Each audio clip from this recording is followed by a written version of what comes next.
Hey everyone, welcome to Backhanded Compliments. I'm Colin, And I'm Alex. and we are going to be talking everything from tennis balls to terrible calls. Whoop whoop. So I guess we'll just give everybody a little bit of a background into why we're doing this and who we are as former tennis players slash tennis coaches. Not get too deep into it, but just so kind of everyone knows that hey, we have tennis backgrounds, whether it's for better or for worse. We have some sort of credibility. A little bit. Yeah. I'm so excited we're doing this. I think as we dive into the intricacies of tennis that, not everyone gets to, dive into. We were lucky enough to have experiences that are great and not so great. And it'll be great to just share and also talk about the modern game and like you said, everything between tennis balls and terrible calls, well, we got it covered. But I personally graduated from Baylor University in 2015 and played 2 years of my collegiate tennis there. And I started my college career at Vanderbilt and played there for 2 years. So, yeah, that's for me. That's the highest I got was Division I college tennis. And Colin, Such a scrub. such a scrub. Colin was, also at a super high level collegiately. Yep. Not too far away from Baylor, Texas A&M University. I don't. Well, I'm sure eventually we'll talk about how I got there as some form of experience, but there was no plan. I just blessed, truly. People are like, how'd you do it? I'm like, how I did it, I wouldn't recommend other people do it. But I got to, I got a great opportunity to go play at Texas A&M. I'd do it all again. And like Alex, that was kind of the end for me. I got to the professional level and was like, man, this kind of blows. It's slightly difficult. And again, like we'll get into all that, but yeah. And then I actually coached there my 5th year, and believe it or not, crazy story, I coached against Alex. I Yeah, didn't very know it at the unpleasant time. match. Yeah, very for her. Luckily, I'm not the same coach I was back in the day. Yeah, And progressed. then, yes, I have improved as a human, which is good. It's very good. And then, so I coached I helped as a student assistant our women's program for a year under Howard Jaffe, and Mark Weaver. So Mark Weaver's now the head coach at Texas A&M, and Howard Jaffe is actually the head coach at the University of Texas, the Longhorns. Both incredible coaches. I was so blessed to be able to coach underneath them and just experience all the knowledge and how that goes. And they're responsible for this thing right here. No, it's not gold, it's silver. We lost 4-3, but it was close. At least you have one. Yeah, it wasn't even. Yeah, I'll take it. Big accomplishment nonetheless. And then I started coaching at a club up here in Fort Worth, Texas, and I've been doing that for almost 10 years. May will be 10 years. So I've been coaching anybody and everybody, all levels. I've helped players get, to go play D1, like Wake Forest, Rice, Abilene Christian. Like I've had a lot of players. There are not a lot. I've had a number of players that went on to play D1, and I mostly teach, beginners and, just people that are playing recreationally. And so I get the gambit. All right, where were we? You were talking all about yourself. Yeah. I think I ended up that I was just now I'm been coaching, coached the gambit. Yeah, And now mostly beginners. what have you done post athletic playing career? Post playing career, I got my first head coaching job literally a week after graduation. So jumped right in to D2 head coaching. And just like you said, very grateful that I have progressed into the coach that I am today. Now I'm coaching Division I at Queen's University of Charlotte. We're in the ASUN conference. Whoop whoop. And yeah, it's our inaugural Division I season. So they've been D2 ranked top 10 and D2, very successful program. So just doing my best to help it transition forward into a top program in this conference that is very tough. So, but spent majority of my head coaching career at Georgia State, where we won a Sun Belt Conference championship. And, you know, had a couple recruiting classes come through, but the journey was not easy, that's for sure. And I didn't have the typical collegiate coaching journey. The tennis journey is rarely easy. I don't know if it Yeah. ever is easy. I don't know. I'm not going to lie to you. Some people have some nice things handed to them. Yeah, this life. very, very true. Very true. But that's a very small majority, Yeah. or a very small minority, I should say. Yeah. Not Well, many and the people. biggest thing for me was starting the program at Weatherford. How unique that experience was. A JUCO program, brand Unique, new, for sure. and that's how we met. That is. So That is. So do we? I think we should just kind of take some points. If you have a point that you want to like dive into, or a thought, opinion, as our strength conditioning coach would always say, questions, comments, observations. I sent you that list of things that I have, and it is quite long. yeah. And there's just, I mean, anybody who has played this sport knows there is a ton of information, and especially as you get to the higher and higher levels, it is constantly changing. It never is the same. And I mean, it's a lonely sport. It is a physically demanding sport. It is a very technical sport, and it requires a lot. Yeah. And so, I mean, watching that new Netflix series, I mean, I do get okay. Now I haven't even finished the Taylor Fritz one yet. Okay, I'm Okay. halfway through that. So you didn't even finish it. I haven't finished it because Okay. every time I want to watch it, I just end up getting sidetracked with something else. Not because it's not good. It just like Yeah. there's other things I need to do, or I feel like I Yeah. need to do. Yeah. But I'm getting like this, like, I get it. Like, yeah, the tour is difficult. I mean, 30, what do they travel? 30, at least 30 weeks out of the year minimum. Mhm. And if you're losing, probably traveling more, because you got to be in the tournaments. You got to get to the tournaments. You got to keep playing to keep your points so that you can keep your ranking, so that you don't have to keep doing that. Exactly. But I just, so far, you know, they covered, is it Berrettini, the Italian? They've covered Kyrgios. They've covered Berrettini's girlfriend. How do you pronounce her last name? Tomljanovic, which they're not together anymore. R.I.P. Yeah. And then now they're doing Taylor Fritz and Sakari, right? Sakari, yeah. Yeah. And I am getting a sense of there's a lot of whining. A lot. There is a lot of self-pity almost. Like I'm almost like, you guys are professionals on tour. Like, yeah, I'm sure losing sucks. You talk to any tennis player, losing is terrible. But like, you're hanging your head like you're a traveling pro. You get your rackets for free, you get your strings for free, you get your clothes for free, you get to go to, like, if you're high enough ranked, they'll start flying you out to these tournaments saying, hey, please come play. You know, your hotel and stuff is comped while you're in the tournament.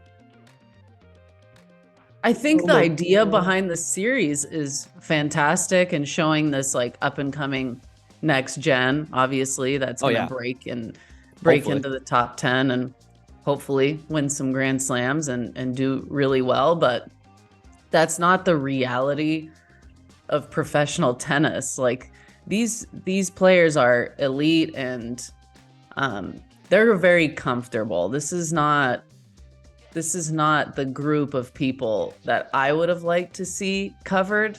I want to see the deep, dark trenches of breaking into the top. Those guys that 100, maybe. though, like the Tennis Channel did a series way back, even when I was in high school, like late Okay. 2000s, called The Journeyman, where they actually followed this guy who lived out of his van Oh, I did hear playing about it, but never futures. watched it. I actually Yeah. saw this guy at a futures that I played once, and I was like, "That's the guy." And I'm like, those, like, that's what they should cover. Like, it's no, don't get me wrong, it's super interesting to like It is. see Yeah. the background of all the tournaments and what they go through and what they do, and that's awesome. But if you want to grasp the reality of trying to make it on as a professional tennis player, go follow the future circuit. Go follow like the lower level challenger events. Like these guys, like Andre Agassi wrote about it in his book, like how he was going to tournament for tournament, eating beans and hot dogs. Like that's all he could afford. That's all he did. And it's like, that's the truth. I would play futures where I would hopefully, like, if I was fortunate enough to maybe fly to the place, and then I'm taking a free shuttle from the airport to this rinky dink, less than a Motel 6, and then walking to the grocery store because I don't have enough to rent a car. Exactly. And then, hey, luckily this rinky dink, less than a Motel 6 offers a shuttle that will drive me at like 2 different times of the day to whatever site that I need to go to. The facility, yeah. So I'm posting up all day at this site, and then hoping that maybe some family in the general area will be nice enough to let me stay at their house. But that's not really how it works, because then as soon as you lose, they're like, okay, we got to make room for those that are in the tournament.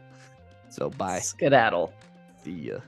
Yeah. And that's like, that's that's more the reality of what trying to make it as a tennis player is. And like, even juniors, it's kind of like that, because you're not making, I mean, you're footing this on either your parents' dime or on your parents' dime, like whatever they can scrounge together, or they send you to an academy where the academy sends you to all these tournaments, but then you're paying the academy so that you can do that. And then are you the farm animal in the academy, just collecting the money so that they can send their higher profile athletes to do the advertising for the academy? So that you don't, oh, I go to this academy, but I don't really get the same kind of coaching that these other players get, because I'm really not what they're at. I'm at the bottom courts where no one knows I even exist. I'm the low man in the totem pole, and I'm not even above ground on that totem pole. I'm like 3 feet underneath the ground on that totem pole. It's crazy, because I think your experience with futures was after college, no? I took a year off out of high school. Oh yeah. Okay, so it wasn't. Played some futures, lived in California for like a month, and luckily my uncle, he had a brother that lived out there, and it was a house that maybe half the size or less than half the size of the home I have now. And I'm not going to give you a tour of my house, but it's not anything spectacular. I mean, it's a beautiful home. It's just, it's got 1, 2, 3 rooms. That's it. Yeah, it's like a normal. Yeah. House. And so this house that I was staying in, they didn't have AC. Now, granted, you're in California, but they didn't have AC. I slept. They had one extra room that barely fit a futon, and the futon had bars missing on it. So if I rolled to the wrong part of that futon, I would fall in between bars in the middle of the night. And it was not in a great location in Los Angeles. I would hear helicopters, flying overhead. And disaster. It was the first time I ever heard cats mating routinely, and I thought somebody was experience. I thought somebody was strangling a cat. I was like, "Is anybody?" And they're like, "Oh no, it's normal." I'm like, "Oh my gosh." So it was like a month of that, and then driving to all the different parts of LA, driving to Irvine, and driving to Costa Mesa, Laguna Niguel, like just driving there, driving back, driving there, driving back. Rush hour traffic. I couldn't believe it when I was. That's the first time I'd ever been out of the state of Texas, believe it or not, and just eye-opening. Yeah. This is awful. And, it's a grind. Oh, it was terrible. That's where I But it was actually because I did that. That was one of the reasons that the coaches at A&M were like, hey, this guy's for real. Like, Mm-hmm. he wants to play. So, yeah, we'd like to have you on the team. But Mm-hmm. yeah, so I took a year off out of high school, did that. And then I tried a little bit right after school, and I just didn't have the heart for it at that point. Yeah. Yeah. I was done. I was angry. I was chip on my shoulder. I just let a lot of things get the best of me. And it was just, I was like, no, I'm done. I want to have a life. Yeah. Yeah. Not that these guys on tour who are really successful don't have a life. It's just tennis is their life. And I was like, I want more to life than just tennis. So I want a different life. I want a different life. Yeah. One where I'm not training 3 hours, 4 hours a day and traveling nonstop, living out of a suitcase, not luxuriously, might I add. Mm-hmm. Well, that's for me too. Most of my tournaments, like 15, 25Ks, were that year leading up to Vanderbilt for me. And I traveled with my doubles partner, who at the time was Nicole Melikar, who's won several Grand Slam doubles championships now. Solid effort. Absolutely. And our coach at the time, Nick Blackwood. And we were traveling. We were staying in some not great hotels either, and just grinding it out, taking the, like you said, the hotel shuttle to the site. And you got a real glimpse, especially like how young we were. Think about it. It was 18 years old, and you still had this dream of, playing pro tennis, and it was all, it was so beautiful, glittery and exciting, and wow, this is my dream. And can't wait for this to happen.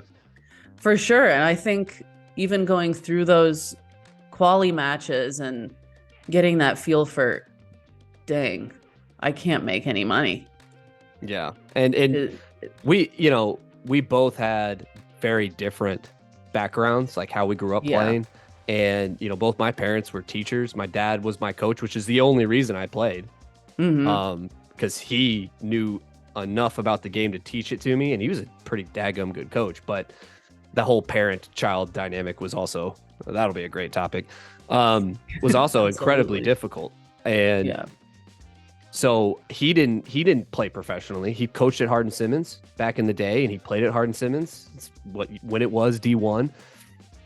But I mean, he's from Dalhart, Texas, in the Panhandle. It's like population. That's crazy. Like it's the cattle capital of the world. Mm-hmm. Like that's where he grew up. That's where he taught himself to play. He taught himself to play tennis, by the way. But like we didn't know what it was like, what the tour was like. We didn't know what challengers or futures or anything like. We didn't know how to do it or the way to go about doing it. I can tell. I could give anybody now a blueprint of like, this is what you need to expect and this is what you need to do. We were just flying by the seat of our pants. We were like, hey, we need to go there. There's 4 tournaments out there. We need to go. Oh, by the way, when you get there, you're not guaranteed a spot in the tournament. You sign up and hopefully your name is drawn from the lottery that you get in. That was a nice reality check. Got into the first one, got into the second one, missed the third one. I was like, oh, so I just hang out for another week and don't play. So I'm just here. Check. Yeah. So I never experienced that. We had no clue what's going on. We knew we had to fake it till we made it, right? Fake it till you make it. So we just went and we played, and yeah, I would not recommend doing it the way that we did it. But again, you live and learn, and that's why we're having this podcast. So like, hey, if you're out there and you're wanting to play professionally, we will give you the reality of what you can expect. We can put that bar right back down here. We need to lower that bar of what to expect at the beginning. Yeah. I think a huge thing around that is understanding that every journey is different, and that's okay. Absolutely. Like, there's no right way. We're super different, but we achieve very similar results in our playing career. And for sure, there's so many lessons that can be learned from each person's path to getting up to their success and reaching their potential. And I don't know why there's so much scrutiny around the phrase "fake it till you make it." Yeah, for real. That's something that's always bothered me, and I think it's just how how you understand it, how you're taught to understand that phrase that makes a difference. Because faking it till you make it, it's not necessarily faking it, like you're pretending. It's not about that. I think it's about you emulate what you want to become and then you become it eventually. I don't think that's fake. No. Well, it's important for people to understand why that saying has become a thing. You also hear nowadays, like you hear kids, "Oh, you're such a tryhard." Like, Right. yeah, Right. That's like, so true. I'm Yeah. sorry for trying to be better. Yeah. And the reason people say all these things, they say them as like put downs, like they're insults. They're trying to, oh, you're working really hard. I don't want to work that hard, so I'm going to make you feel bad about working hard. So maybe you won't work as hard so that I can keep up. Yeah. I mean, that's the reality of it. Or pass you. Or pass you, right? Yeah. And then like the whole fake it, like, oh, I guess you got to fake it till you make it. Like, oh, fake it, insinuating you're not there yet. And then like, oh, you're gonna fake it, you're not there, and you're probably never gonna make it. Because I know I'm not gonna make it because I don't believe that I can make it. Yeah. So, I mean, that's just why those things are being said. But again, it's like you have to. You want to be professional? Act professional. Be professional. I guarantee you, you will not be worse off. I don't know why now it's not cool to try. What I mean, what? It's like you just want things to come easy and then say I'm successful. That's just never going to happen. It's a weird outlook on things, and I think these younger generations don't have that. They're not pushed. Absolutely. They're not pushed to understand that working hard and pushing your limits will get you to the higher levels of whatever field you're in. And mental toughness is a huge part of that. And if you're not confident, if you don't believe in yourself, if you fake that you are and you work on that side of things, if you visualization is fake, right? Like you have to make up what you want to see on court in your head before you go to sleep. That was a huge tool for me when I was playing. And it was never like, my coach is making me do visualization. So stupid. That was never something that crossed my mind. I just did it and it worked. It worked. And funny enough, I tried that many times, but with one player on my current team. She wasn't playing on the lineup. She kept asking for individuals on court. I need to fix this. I need to fix my game. And we had done a few individuals and she does really well. And then she goes out into practice and it just disappears. So she asked me again, let's go out for an individual. Coach, like, when do you have time? I said, you know what? We're not going to do any more individuals. This is what I need you to do for 2 weeks. I need you to visualize before you go to sleep, your perfect point, and when you wake up. And now she's playing on the lineup because she committed to doing it. She was like, really, coach? I was like, promise me you'll do it. And in 2 weeks, if it doesn't work, we can talk again and figure something else out. It's literally about committing to being uncomfortable and the unknown, just to give yourself a shot to get better. Yeah. And so Sakari's mom had a really good quote in that break point. Okay. You know, Sakari's mom played professionally. And so that's another interesting point that we'll have to talk about eventually, like all of the tennis and these people's families. Yeah. Like my dad was a tennis player. That's why I'm playing. But her point was that you don't just lose to, like, tennis players don't just lose to their opponent. They lose to themselves as well. So when you lose a match, you've lost to your opponent, but you also lost to yourself. And one of the things that I tell players is you are either going to be your greatest enemy or your greatest asset. And when you walk onto the court, you are going to have to play yourself first and then your opponent second. And if you're not able to beat yourself, like not trashing balls everywhere and keeping the ball in play and not not letting yourself beat yourself. But if you're able to conquer yourself on the court, now you can then go after your opponent. But if you don't, you're competing against two people. You're competing against your opponent and yourself. And it's as simple as like you think you need to have every little stroke as absolutely perfect as possible. Like no. You will be practicing and doing individuals for the rest of your life. Exactly. You need to get out and you need to figure out what it is you need to do in order to make the fuzzy yellow ball in the court. That's the name of the game. And I try to tell players, like, simplify it. Because the game is complicated enough. Like, do one thing. Just do one thing. I still have a player. He's incredible. He's 15 years old and he's ripping balls with me. But I've been telling him for like months. I just want you, the next time we play, to hit everything in my backhand. Just show me that you can do it. I don't care if you lose. You're already losing. I'm beating you 6-0, 6-0, 6-1, 6-0, 6-2, 6-0. It doesn't matter. You're losing. Why don't you try something new? And he still won't do it.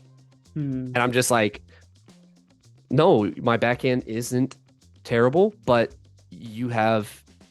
I'm not lying. The last time we played, he did it for 2 games. It was the best 2 games he's ever played. But he won one of them. It was just 2 games. It was just 2 games. Like, why? Because, he needs his forehand. He thinks like, oh, I need to work on my forehand. I need to work on my approach. I need to work on this. No, you don't need to work on any of that. You need to work on keeping the ball in play to your opponent's weak side. It's that simple. That's all you got to do. Isolating strokes is one of the best tactics in tennis. And I told him, when Nadal plays Federer, they had a graph, and I'll find it. Nadal served like 95% of his serves to Federer's backhand. Yeah. You have one of the greatest players of all time playing the other, arguably one of the, another great of all time. And he's serving 95% of the balls to his backhand.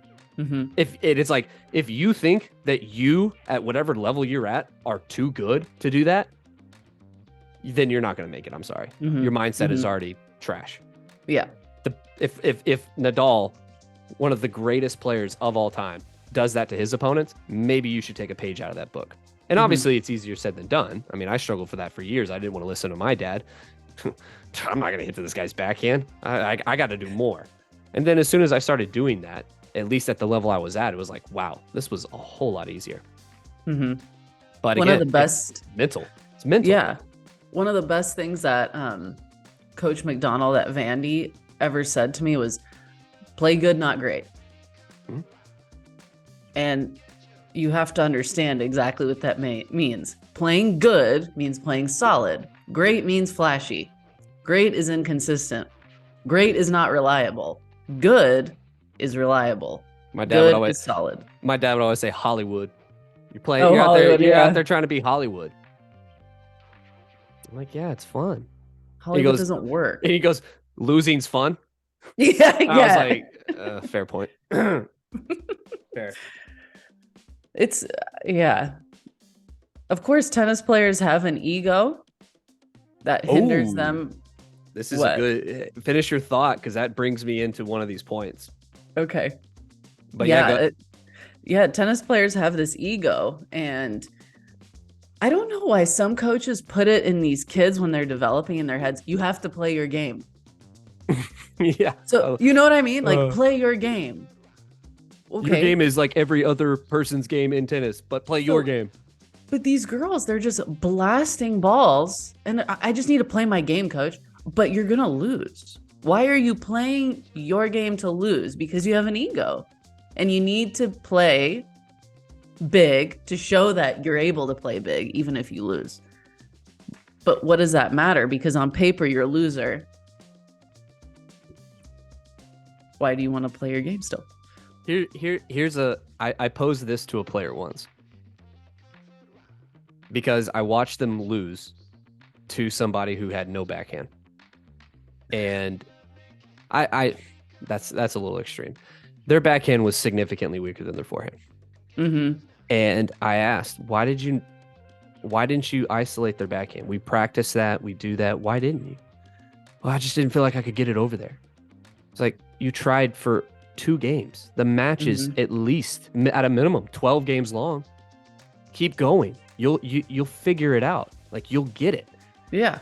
And they're like, no, I just couldn't do it. I had to make the ball right. And I said, look, if I were to tell you that before every match you play, if you stand at the gate before you walk out onto the court and you sing I'm a little teapot, short and stout, and do the whole dance in front of everybody, but I guarantee you that you would win the match, like that one thing alone wins you the match, would you do it? And hesitation. Just, I mean, I'm like, are you serious? I'm telling you, like, if you did this one thing, you would win. And you can't even answer that question straight up. Exactly. Yeah, if you were to tell me you do this one thing, I will have success. Okay, I'll do it, whatever it takes. Mm-hmm. And it's like, and I'm not even asking you to omit. Oh, what is this? This free meeting will end in 10 minutes. I was saying that if I told a player that all you needed to do was sing "I'm a little teapot, short and stout," even though it might be the most embarrassing thing in the world, it would guarantee you to win a match. Mm-hmm. It's just like that doesn't compute, and they're like, no. And what I'm actually asking you to do is not embarrassing at all. It's just it'll actually give you more opportunities, more weak balls, show off your bigger hitting. It'll make you look better. Mm-hmm. Don't want to do it. No. Won't do it. It's like when a player that you have is, let's say, a girl my height, 5'10", playing a girl who's 5'1", and they're just hitting flat 2 inches over the net and expecting to win. Yeah, the ego. The ego play. It's like, what? Why though? They can barely see over the net and you're hitting flat right into their strike zone. Come on. Like 80% of your strike zone is below the net. Yeah. Yet we are going to hit 1 inch over the net. So it's a winning game plan. That's what I was saying earlier. I don't think every coach has had this conversation with their players, because in college, I've had this conversation with all of my players, and to them it was new information. Yeah. So what are you teaching these kids? Well, and here's the thing. I think that it's a combination of one, I agree with you. I don't think there's a lot of good coaching that's taking place, especially when you go to a tournament and you just see copy paste the same type of game trying to be played by all these players. Right. But yet you will occasionally see a handful or fewer, more than likely fewer players who are winning and advancing the most in these tournaments.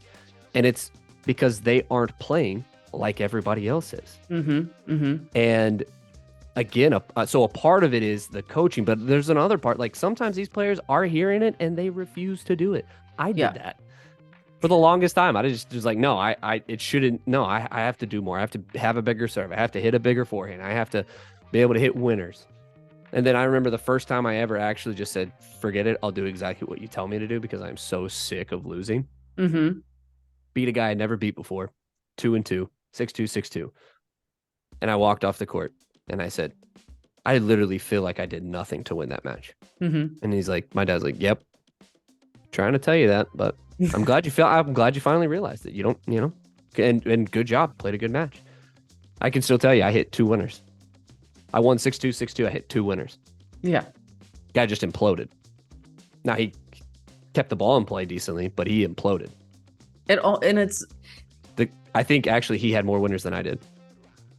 Yeah, that's usually how it goes. And you almost feel more accomplished, or at least I did when I won matches like that. Like, okay, I didn't give 100% and I beat that player. But you don't need to, right? Exactly. You just, here's the thing. Not great. Here's what you got to think about. Like, they always talk about like professionals in tournaments. Like they're wanting to get on and off the court quickly.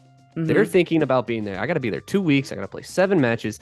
I don't need to be standing on this court any longer than I need to. Now, sometimes you're going to have to put in the hours. Sometimes it's going to be a 4+ hour match because the guy across the net just playing lights out because he wants to beat you. But is it because your opponent is playing that well that you're on the court so long, or is it because you are choosing to be so dumb with your shot selection and thus making more errors, thus extending the match longer than it needs to go? And that's why you see most of these, like the greats, Federer, Novak, Djokovic, that's the same guy, Federer, Novak, and Nadal. You see these guys early in tournaments, like they're on and off the court, 3 sets, straight sets, because they are locked in. They understand the game. They understand how they're going to win, and they just do it. Like, I can tell you right now, if you're going to go play Nadal, he's going to hit the majority of his balls to your backhand. That's what's going to happen. That's what he's going to do. He's going to hustle. He's going to hustle. He's going to hit high and heavy, and he's going to keep it to your backhand as much as possible. And that's why it's so hard for players to beat him. And honestly, Djokovic is going to more than likely do the same. Yes. If it's like, oh, this guy's got a great shot, that's great. You're never going to see it. You're not going to hit. I'm not going to let you hit it. Yeah. Well, that was one of the eye-opening things for me when I went and hit with a coach. His name's Sal Castillo. He's in San Antonio. Really cerebral. He didn't teach me anything different than my dad did, but it was great that he wasn't my dad. That's why I listened. Yeah. But he went out. I was 18 years old. This guy's almost 50. Phenomenal shape, though. Like, legs like tree trunks. He goes out and he beats me 6-0, 6-0. Doesn't hit a winner. Not one. Really great blow to my ego. Okay? This old guy just drums me. Doesn't hit a single winner. Hits once he, like in the second or third game, he started hitting nothing but slice, and I couldn't handle it. And that's all he hit me. Literally all he hit me. And he asked me, he goes, how many winners did you hit after the match? How many winners did you hit? I think I hit 7 or 8. He goes, how many winners did I hit? I kind of sat there and I was like, none. He's like, yeah, and I beat you 6-0, 6-0 because you beat me. I found out that you couldn't hit anything or you couldn't deal with the fact that I could hit a nice heavy slice, and that's all I was going to hit you the rest of the match. That's all I needed to do to beat you. I found the one shot you couldn't handle, and that's all I fed you. And sometimes it's that cut and dry, and other times the thing that is going to beat that player is just keeping the ball in play for 4 or 5 hits. Maybe it's their backhand, but maybe it's their backhand on the run. Maybe it's their backhand, but it's a high backhand. You know, it's like it may not be just to the backhand. You might have to be a little more specific. But anyway, like, to wrap this all back up to your point of, like, tennis players have massive egos, and they want to blow a guy off the court, or a girl. They just want to, like, I dominated that match. Exactly. You want to dominate a match? Don't make a single error. Keep every ball in play. Walk off the court with a 0-0 or a breadstick 1-1 win. And people will look at it and be like, dang, you just dominated that girl. Or you just dominated that guy. Yeah. You'll feel a whole lot better too. But go ahead. No, just building off your point and your examples. Even if you coach players to do that and they do it and it works for 2 or 3 games, then they tell me, okay, coach, I think I need to change up what I'm doing. They're starting to see what I'm doing. Are they? And even if they do, is it still working? Yeah, it is. Okay, so why would you change it? It's like this weird thing. They know what I'm doing. Who cares about them right now? If it works, 100%.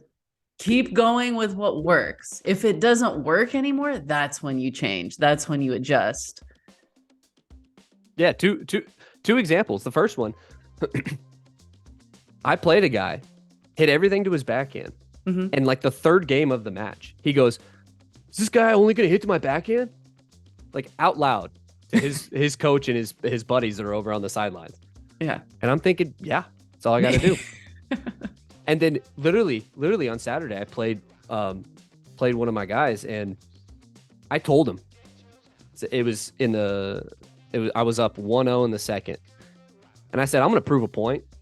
Even though I shouldn't have to. I'm telling you right now, I'm going to hit everything to your backhand. I'm going to serve to your backhand. I'm going to hit my ground strokes to your backhand. You can just go ahead and camp out on that ad side. I'm not hitting it to the deuce. I'm going to hit it to your backhand. And I did so, and I still beat him. Beat him 6-1, actually. The one game he won, remember I said the last 2 games he played, he finally started doing the same. We had Yeah. 2 rallies that were 20 plus hits a piece because he kept it in play. And I'm like, that's great. Better. But I told him, I said, did it matter that you knew I was hitting to your backhand? He goes, no. I said, okay. You That's think the point. I was like, the guys that you're playing, do you think they're better than I am? He's like, no. Okay, so why do you think you were able to keep it close, keep competitive, and win a game off of me? Out of the 2 games that you did it, you won one of them. That's 50% success rate. And the guys, you're saying the guys you're playing against aren't as good as me, yet you're not going to go out and try and implement that same game plan on someone that you say is not as good of a player as I am. I don't get it. I can't make you. I can lead a horse to water, but I cannot make you drink. Yeah. It's like, here's the life. Here's the life-giving tennis game that will give you all the success you need. It's letting go. Yeah, it's kind of bland. I don't know. Seems kind of boring. Same thing I said. It's boring. But winning feels great. Yeah. Boring wins. Boring wins. And so like kind of like the whole ego thing, I think it was some reporter in that tennis, that Breakpoint series. It said that tennis players are notoriously self-centered, and they kind of have to be. I was like, have to be? No, but it is true. Like tennis players, because tennis is all about the individual, especially, it's not a team sport. You grew up playing. It is you versus your opponent. You are isolated on an island with this person you're playing across the net until the match is over. You don't get coaching. It's one of the things I appreciate the most about tennis is you are having to figure it out on your own. So it's a true challenge of how well you can problem solve, but you're out there on your own and you have to be able to pump yourself up. You have to be able to tell yourself you're good enough. You can do this. You are better than this person. And, it's kind of one of those things that amazes me with how humble Nadal and Federer are. 20 Grand Slams apiece. They just love playing the freaking game. It's unbelievable. So it's crazy. but it's true. Like everything, like Berrettini and his girlfriend, right? They're in the hotel room and he's still in the tournament. She's knocked out. And she's like, I'm going to get up in the morning. I got to do an interview on the tennis channel. And he's like, wait, what time? She's like, well, I'm getting up at 7:30. He's like, no. I got to sleep. You're going to have to go somewhere else. Yeah. She's like, what the heck? And I'm like, and she goes, okay, fine. I'm going to tell the people on that are interviewing me that you kicked me out of the hotel room. And he goes, they'll agree with me. Yeah. Exactly. They're going to agree with me. Tell them I don't care. But it's true. Like, and I didn't realize this until I stopped playing tennis and I started like having real relationships that I was like, man, I have for so long. It's like everything's been about me, my training schedule, my eating habits, my sleeping habits, what I want to do, where I want to go, when I want to do something. It's just like, man, I got to get out of that. It's not going to fly anymore. No. And it's honestly one of the things that I wish I had done differently because it would have helped my mental health and my mindset to, be less prideful and have less of an ego. Honestly, and I'm the opposite. I wish I would have been more like that. I think I would have been more successful because I'm not selfish enough. Or I should say I wasn't selfish enough. You have to have a healthy balance, right? Yeah. Moderation. But You got to have both. it's like, I don't know. I think that's for me what was missing in a way, having that all about me attitude. I was never like that. Yeah. It's a blessing. I mean, we both probably know players that are to the extreme of the me, right? Of course. And I wasn't that far. But in doing so, I think that's honestly one of the things that limited my playing career was I thought I was better than I was. and I wasn't humble and I wasn't willing to take coaching. Mm, I was prideful. I didn't want help. I could do it on my own, you know, and it made for difficult, um, a very difficult way to try to learn the game. And it isolated me even more than, as tennis players, we're already pretty isolated, but it isolated me even 100%. more than I already was. And so at the end Hmm. of it, by the time I was done, towards the end of my playing career, I was just like, it was me versus the world. And even people that were trying to help me, I just didn't want to listen. I didn't care. It was just like I had allowed myself to be consumed by that mentality. Hmm. And that's why I tell players, you want to be successful, be a better listener. Hmm. Yeah. Yeah, we're very different because the way I was helped me succeed in college because I could be more about the team. It wasn't Yeah. about me. So it kind of fit me a lot better. And it was more fun. And everything coach told me I did.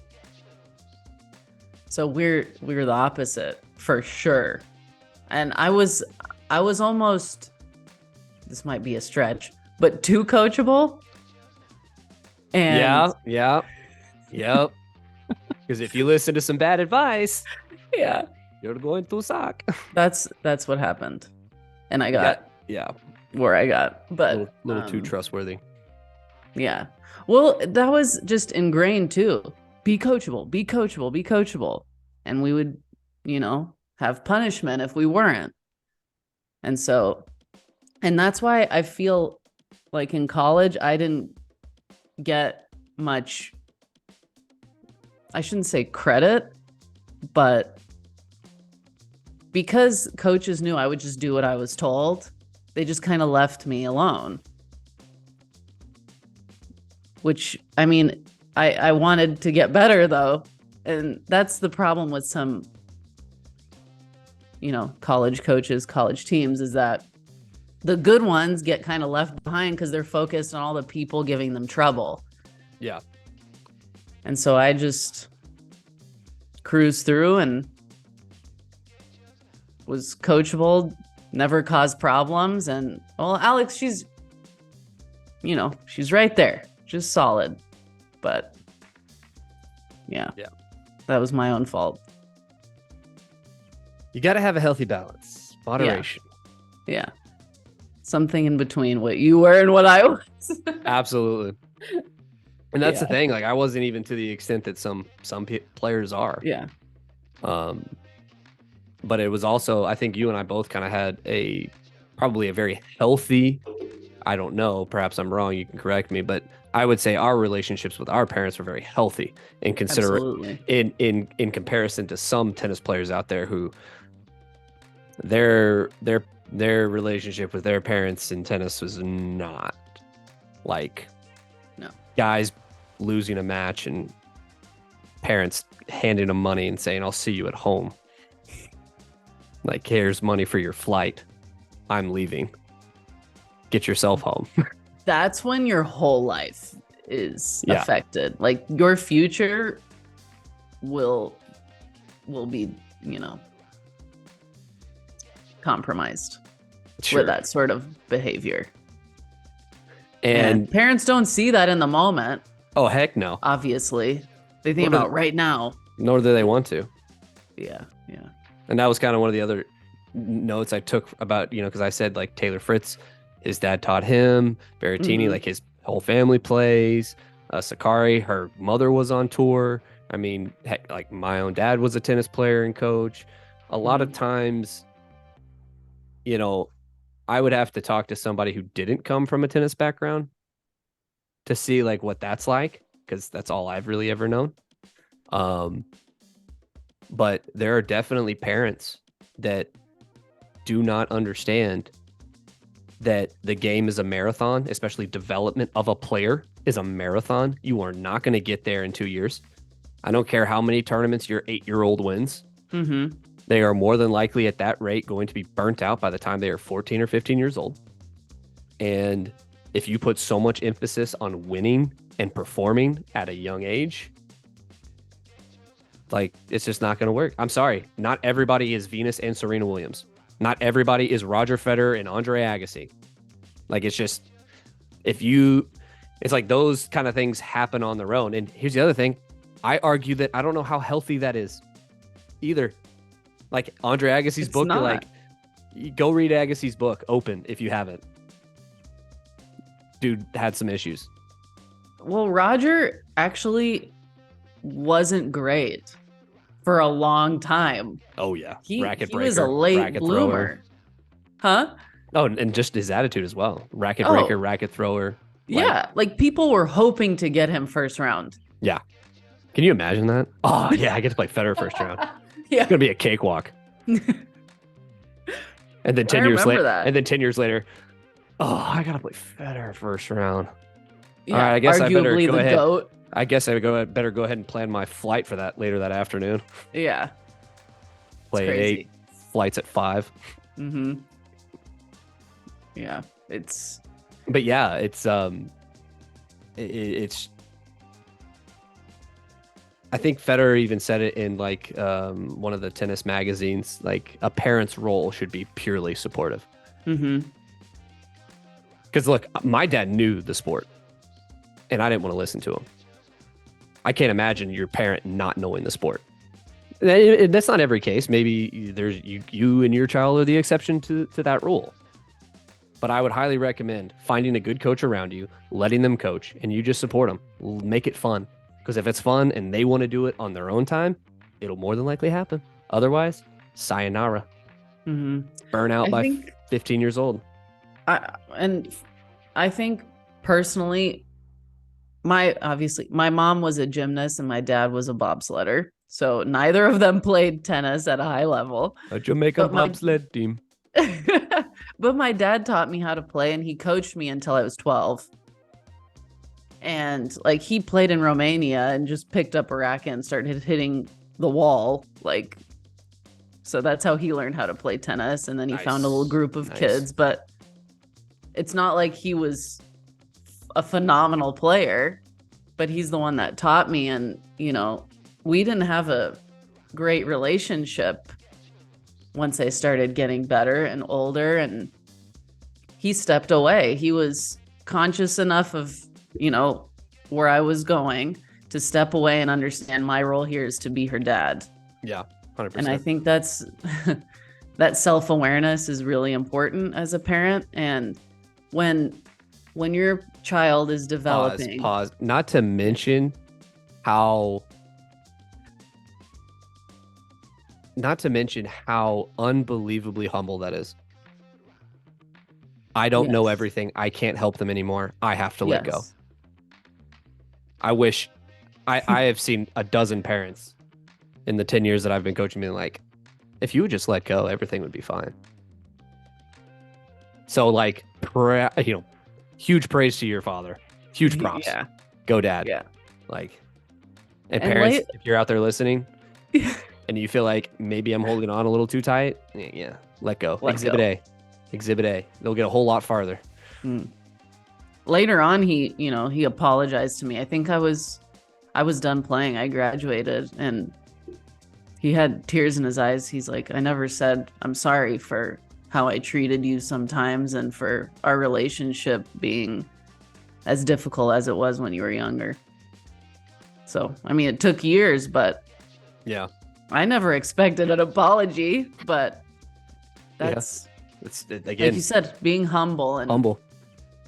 When, as I was saying, when you're a parent and you see your child has a talent for tennis and you want to keep them in the sport, like you said, find a great coach. But I think it is imperative to be there when that coach is coaching your child. That's my opinion.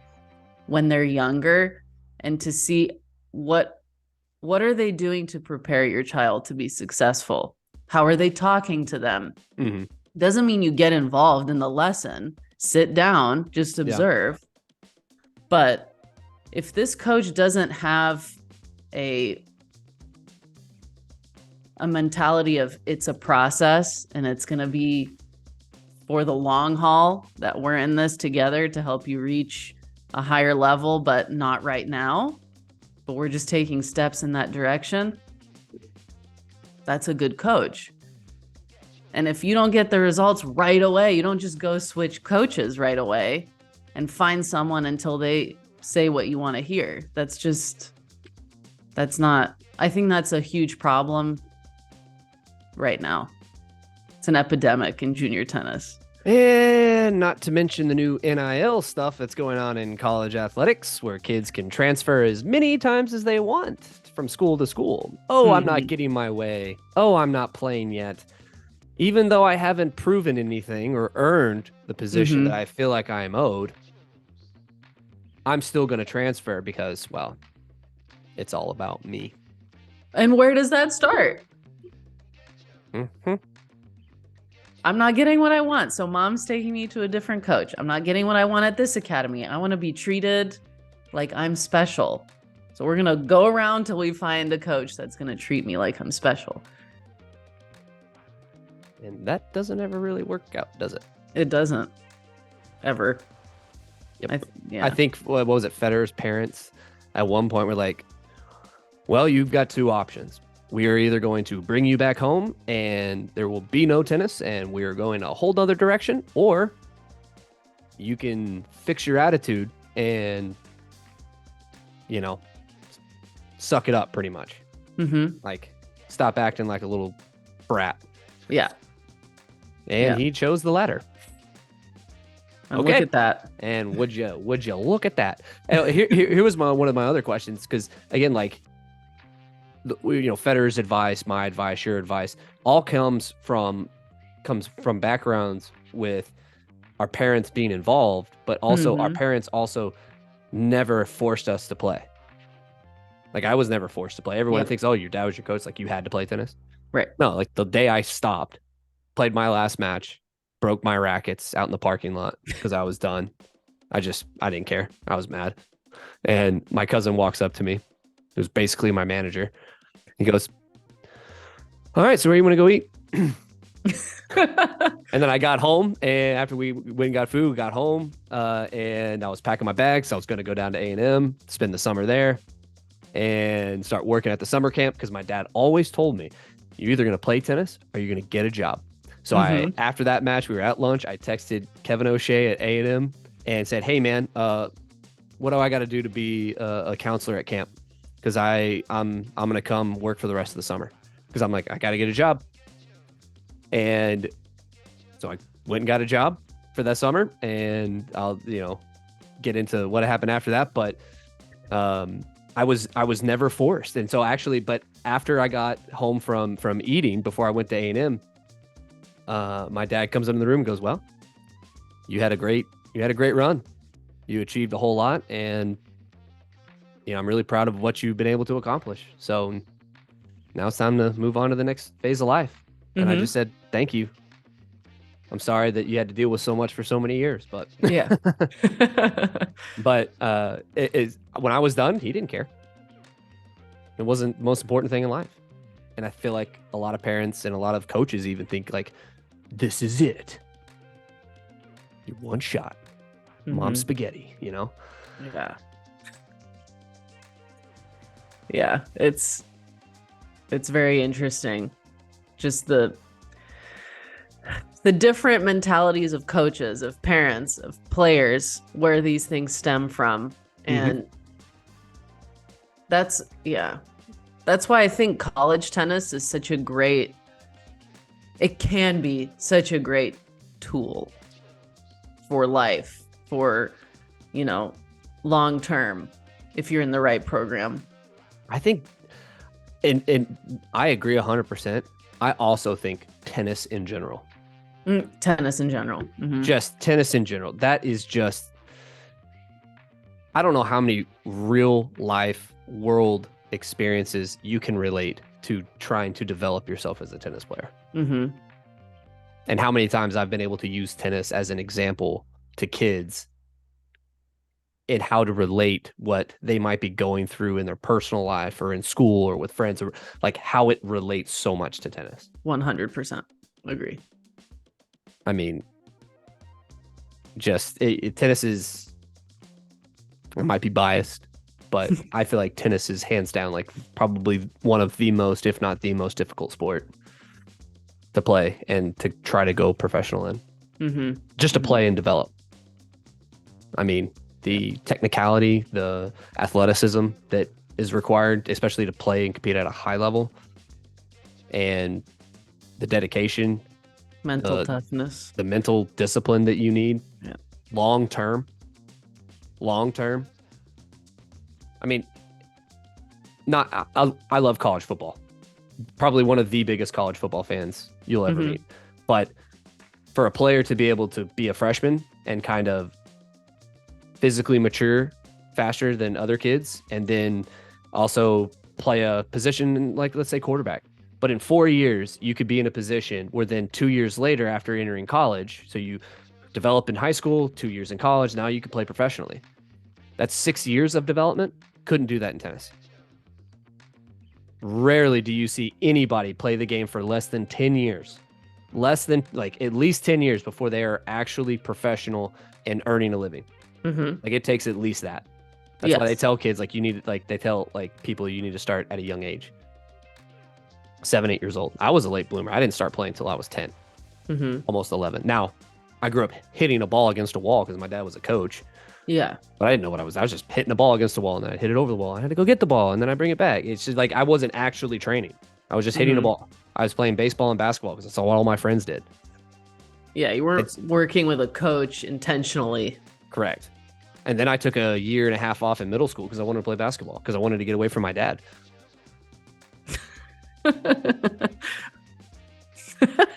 Yeah. How was that? That was great. I went back to tennis because he wouldn't let me just get away with playing basketball. He would take me to the gym because he was a high school coach. He had the keys to the gym, so we'd go up to the gym and I'd have to shoot 3-pointers. I'd have to shoot free throws. I'd have to practice left-handed layup, right-handed. And he was like, I don't care what you do, you're gonna do it 100%. And I was like, well, if I'm gonna do this, I'm gonna go play tennis because at least I'll be on varsity as a 4'10" freshman. I don't want to sit on the bench. So It worked out. It worked out.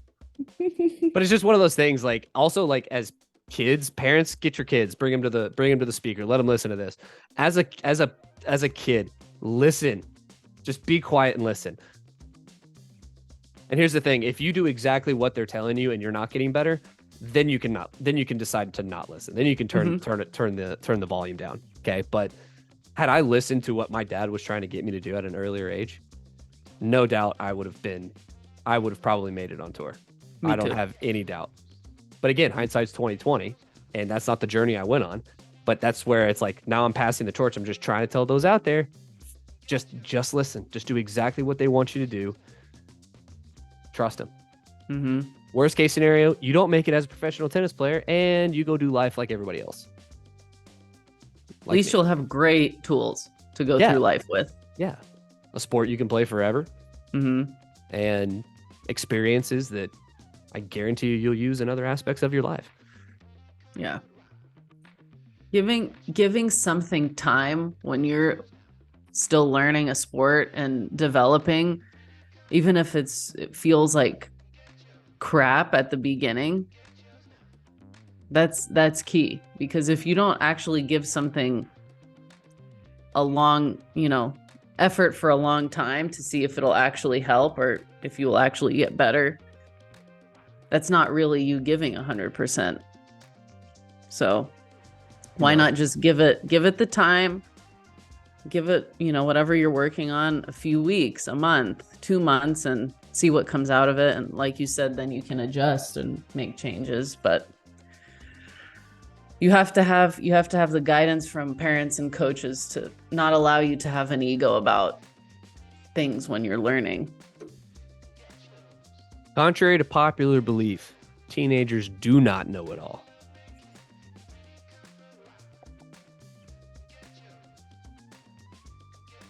Ding, ding, ding. Yeah. I thought I did. You're not out there playing. You don't know what it's like. You never played these kind of tournaments. Yeah. Said the dumbest guy in the room. Yeah. You just have an attitude. Teenagers just. Yeah. It's not cool to listen to your parents. So, yeah. Real quick, how long did you want to do this? I don't know. What's What it? time? I don't know. What's the length? I don't know. It doesn't show me. Okay, let's look at how long our first one was. First one was 23 minutes, and then we cut. And then this last one, where before I hosted, was probably the same length. And then figure we just keep going till what, noon? It's another 15 minutes. Yeah. Do you think it's good? Oh, yeah. And here's the other thing that I wanted to talk about. So, like, obviously, like these guys, like, they do live podcasts, and then they upload the video to like YouTube, so like people that weren't able to chime in can like watch it. Yeah. And then they also do clips. They take clips, like they talk about, you know, a new processor that came out, or like an experience they had with one of their sponsors, or like, you know, but they just, like, we could do that clip on coaching, on parenting, on like, and just like, it doesn't have, like, we have different avenues. Like, we could post the entire thing and then go back and then just do 5-minute clips of this and because the retention, most people are not going to watch something for more than 5 minutes. Right. Like, those diehards are the ones chiming in live. And a lot of times, like, I'll turn those podcasts on just in the background, but I'm obviously like not always listening. But I will, like, when they talk about specifics, like specific little clips, I will be like, oh yeah, I wanna hear what their take is on that. Mm-hmm. So, like, parenting, tennis parents, what you need to know, like, what we think about tennis parents. Clips. Yeah. Yeah.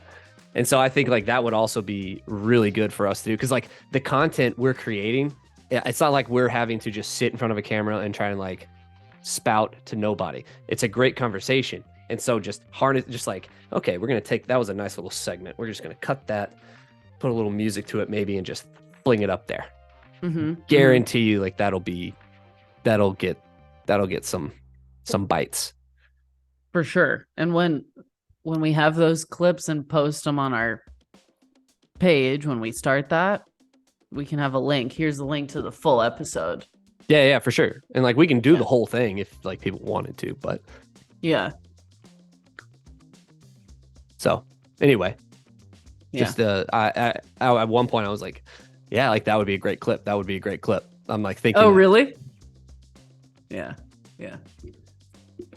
I just feel like for me, I'm just kind of still working. Because you've been doing videos and stuff, I think you're more comfortable talking. Yeah. Right 100%. Now. And I'm still a little bit. Well, see, and that's the thing that makes these other podcasts, and obviously I'm not going to post this, but that's kind of one of the things that, like, kind of makes other podcasts a little boring. Like, these guys I listen to, like, these are computer guys. All they talk about is tech. But it is so entertaining because they let their personalities fly. Yeah. You know, and, like, they let their opinions fly, like, to an extent. Like, they're not just spurting, like, things that they willy-nilly. Right. Yeah. But they give their opinions, their experience, how they feel about it. And if they're a little heated about a topic, they let it go, you know? And it's like, that's what some of these podcasts, and that's what, like, some of these videos that I see, like, there's just no personality. There's no entertainment value in it. It's just, here's how you do a serve. Here's, like, Venus Williams did a how to serve video, 14 million views because it's got Venus Williams. Right. I couldn't make it through 3 minutes. So boring. If that was just any Joe Schmo, literally word for word what she said, no views. It's that bad. I was like, if she's reading a script, whoever wrote the script is awful. Yeah. And but she also shouldn't need a script. You're Venus Williams. Well, that's the thing. It's like, and then the second thing was, there is no personality. Boring. It's just boring. And I'm like, you can tell, like, obviously, like, this is not something like that she's ever done before. She's never had to be a coach. She's never had to translate the knowledge that she has into somebody else. And that's what makes a good coach, right? Not only to be able to to communicate the knowledge that you have, but also do it in a way that whoever it is you're talking to wants to listen and finds what you're saying entertaining. Regardless of whether you think you as a coach or an entertainer, you are at some point in time an entertainer. You got to make it fun for whoever you're teaching to learn from. Like some of the best professors I ever had always found some way to like insert some humor or to give cool examples. And then I had other professors that were just like I was taping my eyelids open. Yeah. It's monotone. Yeah. Yeah. So turn your racket on its side. The top bevel is number 1. The next one is number 2. The next one is number 3. The next one is number 4. Like, I'm not kidding. Like and you're just like, okay, you know, because some people, you know, some of these big, like the biggest YouTubers, like they're just naturally, like they can be an entertainer. They can be entertainment, or they can be entertaining. They know they can just talk. And that was the big thing. Like my first few videos, it's really awkward talking into a camera. Yeah. Anybody who's never done it, it's super awkward. But what you got to do is just forget it. Be yourself. Especially like if you're just recording it to edit it later, like you can edit out anything that makes you look dumb. Of course. But also what's some of the most entertaining parts? Like you'll see videos like they'll leave like the mishaps or the like their screw ups in there. Yeah, because it's like they're normal people too. Yeah. And so I just need to relax because when I talk, I'm like, okay, I'm about to talk. I don't want to say anything stupid. Well, you know how like you do like in practice we begin talking other voice for a long time. Like all conversation be like this. Yeah. We do this anyway. Who cares? Who cares? That's true. It helps. Helps loosen you up. Yeah, you're dull as old penny. You're a big idiot. Be exciting, please. I move on if not. We end the episode. Okay, Goodbye. see you next time, losers. Have a great rest of day. Yeah, so I like and that's where I'm saying just like let your personality go. Like I don't have a personality. No, I'm just kidding. Well, that's a problem. I was joking. I joke, I kid. I mean, you should know I have a personality. You spent time with me. Well, yeah, and that's where like you're 100% spot on with like it's like you get nervous, like you're worried about what you're gonna say. You don't want to come off as being dumb, and it's like, but honestly, that's what makes it more entertaining. If you are dumb, yeah. But that's why these people they just talk like the commentators on tennis Express on the tennis channel, or like I wish that John McEnroe and Brad Gilbert were the only commentators allowed to commentate tennis. It would be so entertaining. Yes. Like what's that guy? Is it his last name's Fowler? Harry Fowler? No. Harry Fowler. Who's Harry Fowler? There's a guy named tennis Harry player. He's a tennis. He grew up playing juniors in Texas. Oh, I swear I've heard this name before. No. But I swear the guy's last name, the commentator is Fowler. Maybe because he does like some college, like he'll do like other sports, college football and that kind of thing. And I'm like, Dave Fowler, Dick Fowler. ESPN. Oh, ESPN commentator. Yeah, the guy. Yeah, Fowler. Yeah. Chris Fowler. Chris Fowler. Chris, Dave, same. Yeah, Chris, close enough. CDEFG. Yeah. But he like he'll do some of the like the Aussie Open or Wimbledon or stuff like that, and I'm like, dude, you are trying so hard to make this entertaining for your listeners. For sure. And nobody cares what you have to say because honestly, you don't know the first thing about competing in the sport. Again, I'm not trying to sit here and say like you have to know all about a subject to talk about a subject, but I caution those that don't know something about a subject to be careful about what you say about that subject. And it's like Brad Gilbert and John McEnroe, I wish would just let them talk about the game. It is so interesting. It is so entertaining. Or even Patrick great insight. Patrick McEnroe does the same too. It's like Mhm. this guy's even coaching Davis Cup with these guys. And you talk about guys who know the game, who've been a Yeah. part of the game, who have been Andre Agassi, played against the Von Lindell and Jimmy Connor. Like these guys know, and these guys are hilarious. But it's Mhm. also they have personalities. They do. That's why Yeah. it's entertaining to listen to them. Yeah. Like, no offense to Chrissy Everett. Oh my gosh, can't stand listening to her. No. Well, she talks about herself a lot Way of the too much. time.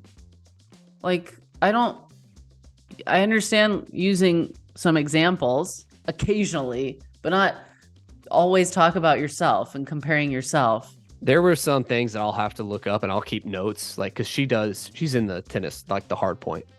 But I know I didn't start writing them down, but I know there was one or two things that she said. I was like, ugh, eye roll. Like, oh my gosh, for real. I thought you had some notes here. Oh yeah. There are 10,000 women pros.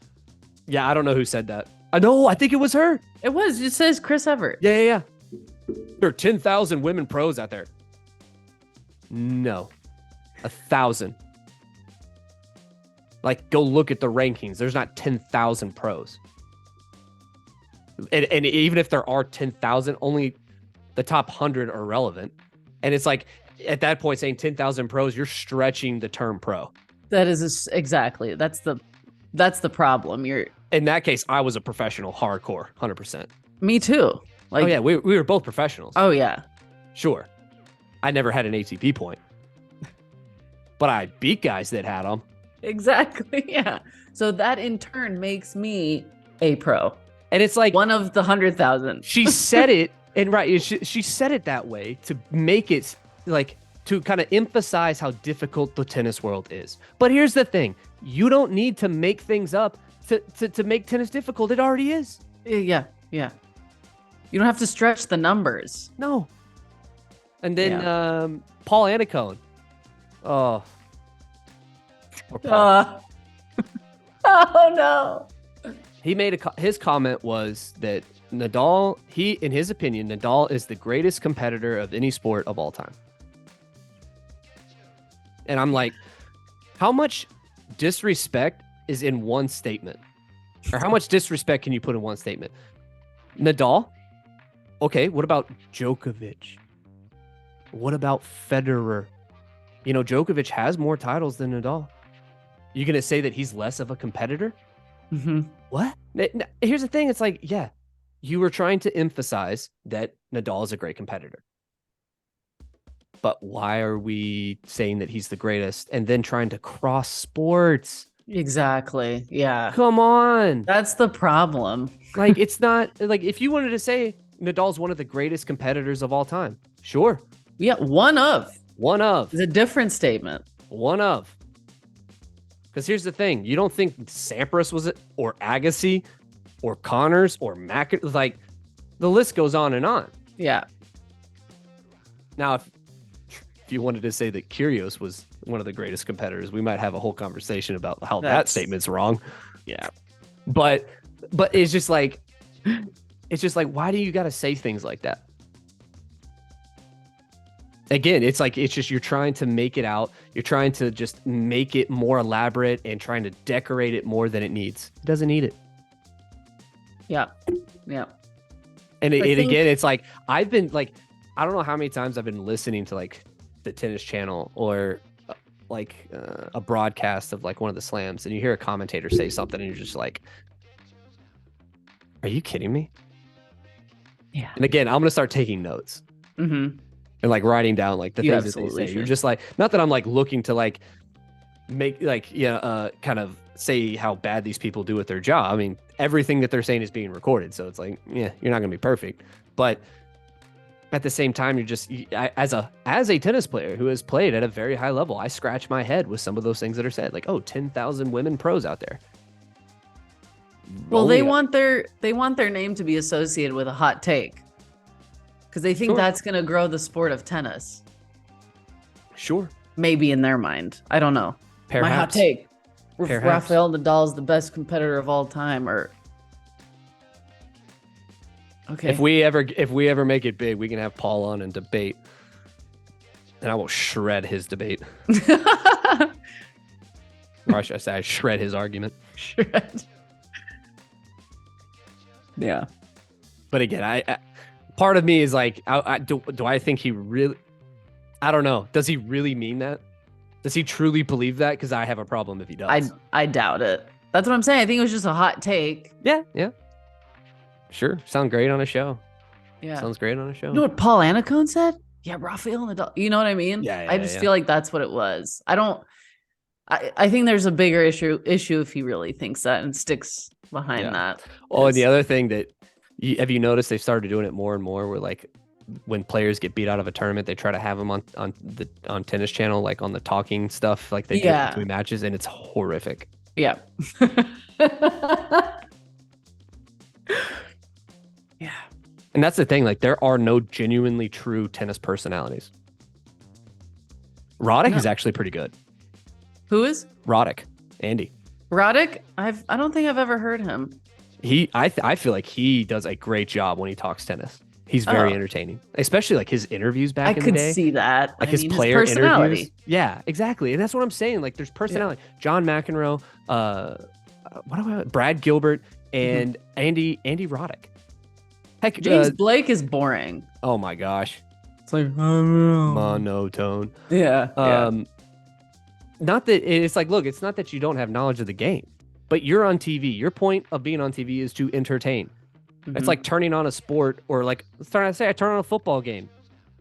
Score is 65-7. # rest in peace, TCU. Mm-hmm. And sorry. No sour grapes there. But it's like at a certain point, like you're watching a blow and you're like, this is boring. Change the channel. It's like, why do we not have more entertaining things on, like more entertaining tennis personalities? I don't care if they were not a top player. They don't have to be. It's entertainment. No.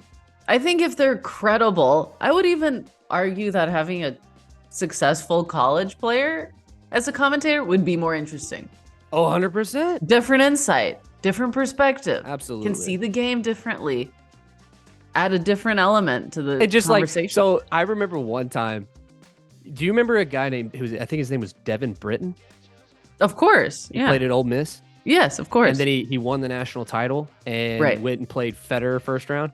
Yeah. At the Open, because those that don't know, you win the national title, you get an automatic bid in, you get a wild card into the U.S. Open main draw. Mm-hmm. So he wins the national championship in singles, and then that was in May, the end of May. Mm-hmm. And then he goes and plays in the U.S. Open, and he had the fortunate draw of playing Federer first round. And McEnroe the whole time, maybe not the whole time, but he definitely made comments like, "Ooh, this is just a bloodbath." Oh, and it's just like, honestly, if I played Federer, I would want McEnroe or Gilbert commenting and just roast me. Yeah, please. Like if I'm not cutting it, roast me. Yeah. Make it, because it's like, obviously, like my performance is not very entertaining, but maybe your commentary will make people watch this again. Yeah, I agree. So, and that's where I'm saying, like, that's why that's again, like, that's one of the reasons, like, we started this. It's not just talking about tennis. It's making the subject and the topics that we are discussing entertaining as well as informative. And with women, on the women's side of things, female commentators, I don't know. I feel like they try and rotate them around and include 100%. them, like sandwich them with two men. And it's like, why don't we just bring some new people into it? Yep. Pam Shriver, like, I almost have to mute the match. I don't even watch tennis on TV anymore because the comments are that annoying to me. Yep. When it's on in the shop, I will grab the remote and hit mute. Yes. I don't want to hear what you have to say. It's stale. It is stale. Stop it. See, I like Martina Navratilova. I think she actually does I think she's the only good one. I used to like Mary Carrillo. I want to say it was her who said that Pete Sampras should have played baseball. Like they were playing, it was at Wimbledon, or maybe it was either Wimbledon or US Open, and just she was trying to convey like his athleticism and that he used to, and then like, man, he should have played baseball. He'd have been a phenomenal baseball player. It's like, how are you going to say one of the greatest American tennis players of all I time don't should have played know. baseball? But Like, hey, she put herself out there. yeah, and that's where it's like, again, the thought was good, but the communication was poor. It was not communicated very clearly. You keep saying these words, but I don't think it means what you think it means. Yeah, I don't know. You keep saying these things, but they don't mean what. And you I think feel bad because I don't want to put no, absolutely, anyone and down.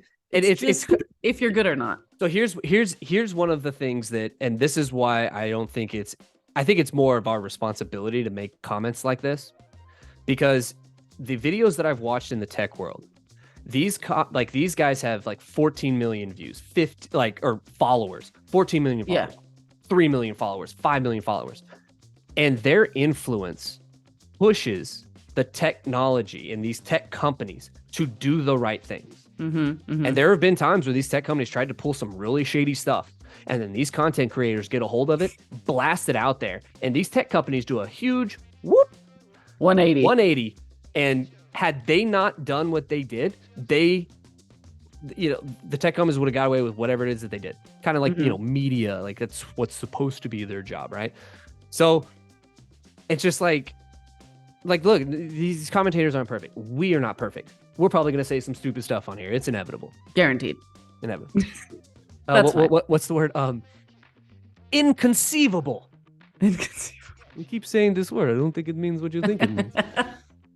But it's like, it's going to happen. But I also think like it's important. It's like, I can guarantee you there's other people out there that are like, why do these people say some of the things? Like, why is this not more entertaining? And I'm like, yeah, I agree. You want to advance the sport? It's already an incredible sport and super entertaining to watch, especially the direction that it's heading. And it has gone in the last 15 years. So why can't we put an entertainment spin on it and put better personalities on a microphone to make people want to watch? Yeah. Push the boundaries. And I first nominate Brad Gilbert, John McEnroe, and Andy Roddick. Patrick McEnroe too, sure. Yeah. Yeah. I would really like to see some new females, younger ones, maybe even. I mean, commentating. Yeah. Just, I don't know. I just think it would be more interesting. It would be more fun, especially for women's matches. Like, I don't know. It's just too boring for me. I mean, yeah. So I mean, I agree. It's just like, I am just pro making it entertaining to watch. Yeah. And there's almost like this sensitivity around when women play. Like they feel like they can't roast the women. Yeah. But when the men play, they can roast the men. Yeah. And then they want to do this whole, like, we want to be equal. Okay. It's like, okay, we're both equally athletes. Look at me as an athlete. Can I be treated performer. The same? Right. My performance. You are commenting upon my physical performance, which is what I am doing. I am competing as an athlete with a physical performance. And if it is bad, you should say that it is bad. And you should be allowed to say that it is bad. Yeah. And here's the other thing. As a player, you want a coach who is going to tell you that your performance was bad. Because what good is that going to do? To hear. I'm not saying berate them and belittle them to a point where they want to quit the game. But like, that performance was not your best. It was borderline terrible. And we have higher standards and you have a higher standard for yourself than that. And so here's some things we need to work on. Let's get to work. But, I know you just got beat 0-0 in a Grand Slam final, but you did good. Good effort. Yeah. I mean, there have been some matches where I wanted to know after the, like when Hewitt lost to Federer, 0-1 and 2-1 or something in the men's US Open final. Just got scrubbed. I want to know what his coach said to him after, what he said, what his thought was. Interesting. Yeah. Yeah. That would have been. See Tennis Good Channel. interview. This is the stuff we want to know. Yeah. Because The here's the thing. inside. What was her name? How do you? I can't pronounce it. Tom Tomljanovic. Leonovich. What's her first name? Do you? Isla, I think. So like after she lost like in that like first round, was it a first round match? Second round match in the Australian? But after the match she lost, she's just sitting there like. I don't remember. But it was like one guy on one side and her coach on the other, and just Yes. like I just feel so bad, and just like I'm just like, boo hoo. Yeah. As a coach, I'd have been like, you're right. You should feel that way because your performance was terrible.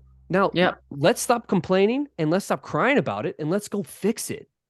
Let's build on it. Let's Because move forward. It's not like this is the last tournament you're ever going to play. Just so dramatic. Yeah, like, oh, should I just feel like I should retire? Right. Why did that? Why was that the Come first to thing that mind. crossed your mind?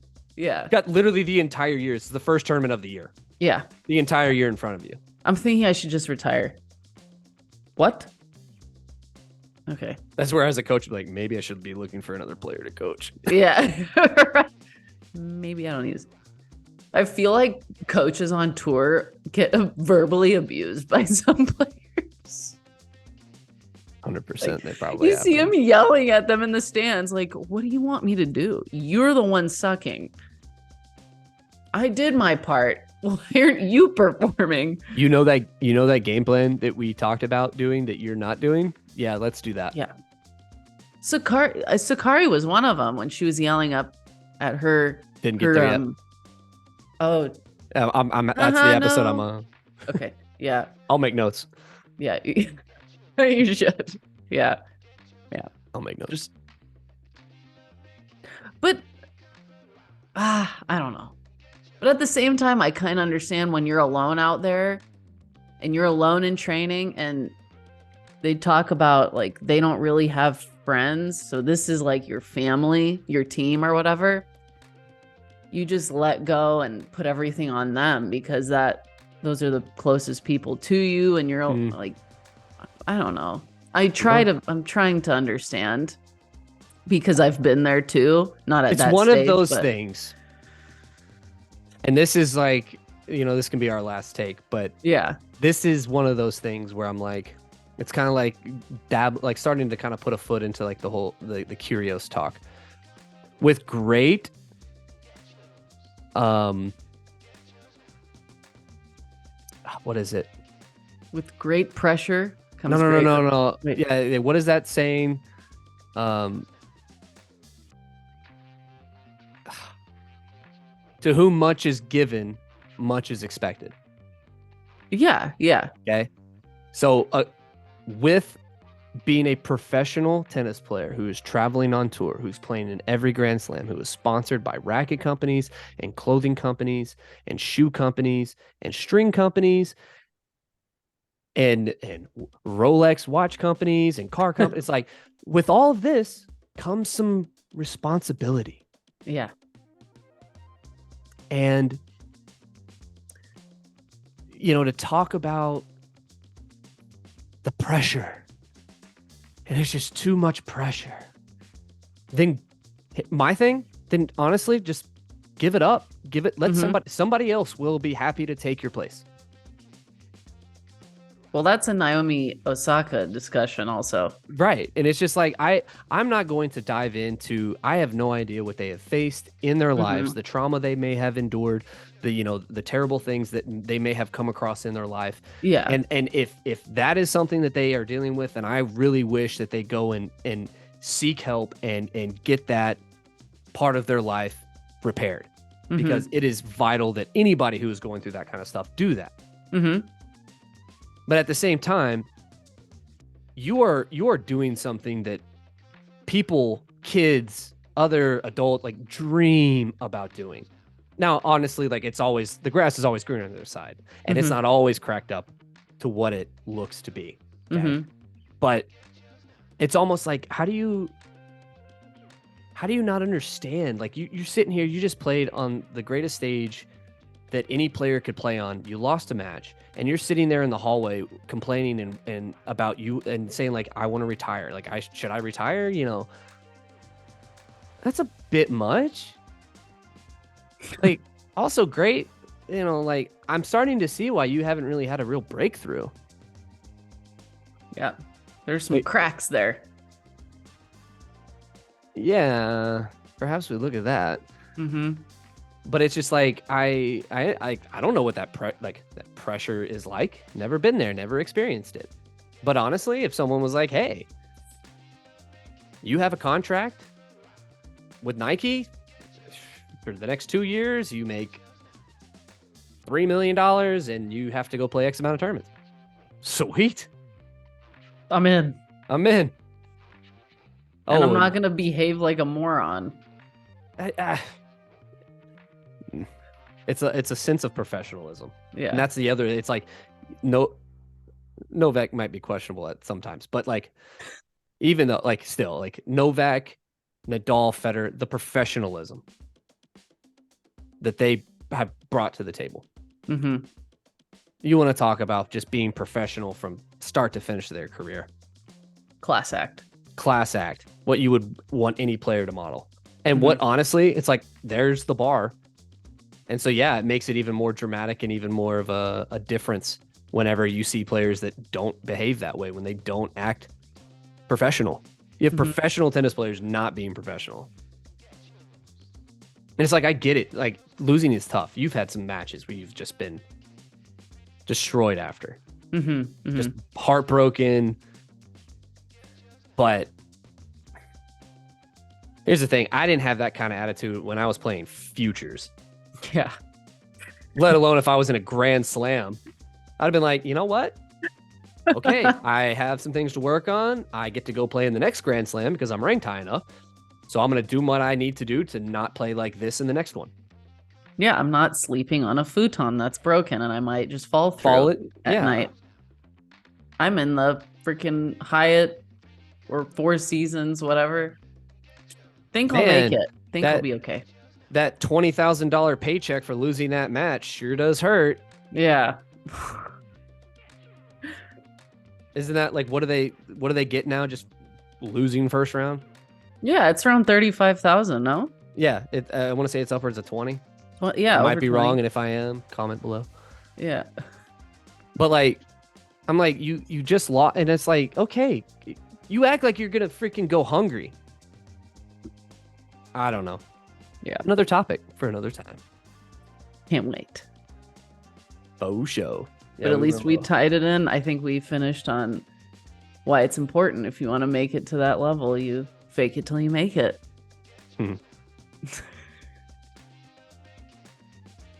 Or act like a baby until you don't, whichever. You always have a choice. Or complain about it until you eventually give up because you just can't continue complaining about it. But anyway, yeah, I think that was pretty good effort. We actually went well past 12 o'clock. See what you were saying about like having things go longer than what, Yeah. So, this was a good intro. Yeah. And I think also like our YouTube channel, I think, because I'm gonna have to create another YouTube channel. Like ours. Yeah, ours. Yeah. And we'll just call it Backhanded Compliments. If there's not already one created. They're not smart enough to come up with that name. There's a lot of people out there. Just by sheer happenstance. No, like when you look at some of these Spotify tennis accounts, they're like tennis point, first serve, tennis. I don't know. It's just very simple. Lame, boring. Tennis enthusiast. Well, great news. It does not look like there's a channel that is called Backhanded Compliments. See? There we go. Oh, yeah. We win. I win, you win, we win. Come on. I win, you win, we win. Yes. But yeah, I agree. Like, it's just like everything is so cliche. So we have to, it's like what people expect tennis viewership, yeah, or what a tennis match, like people to behave at a tennis match. Clap, clap, yes, yes, and then I want this like podcast to be like college tennis, where you are getting heckled by some guy who is got you pulled up on his Facebook, and he's like looking into your family history and like your friends and like talking about what you wore that one day to high school, like just the truth, the reality. Yes. Telling you when you double fault, like how bad of a tennis player you are. And I can't believe how embarrassing that must have been to double fault in front of 1,000 people. You're the worst. Yeah. Yeah. But anyway, so that's what I want. This should be like that. It's entertaining. Yeah. College tennis matches are incredibly fun. Professional tennis matches, aside from the professionalism of the play, yeah. So we speak truth here. So that be first episode. Good job, well done. No, do you really think it was good? 100%. It's gonna be Really? hard. Yeah. Do you think I was good? Yeah, for your first time doing this? But For I sure. did the podcast I told you about. Was it like this with video and everything? Yeah. Oh. But I mean, it was the last episode was a couple years ago, so I'm kind of out of practice. I Well, was here's- doing really well with that one. Well, here's the thing. Like, the more you and I talk, the more the personalities begin to work off each other. And, I'm definitely going to be the one pushing you to, like, be more boisterous, more adventurous with your voices you do. Okay. Okay, we do this more. Fine. Be silly, be cut loose. We cut rug. We sweep under rug. But no, and that's the thing, like the conversation never stopped. That's the point. Yeah. Right, that's what I'm saying. I would make some comments, you're making comments, you're making me think about things, then I'm saying stuff, then you're thinking about things that I'm saying. It's just like, good. Yes. I win, you win, we win. Like, I win, you win. Yep. Yeah. Good job. All right, well, I'm going to stop.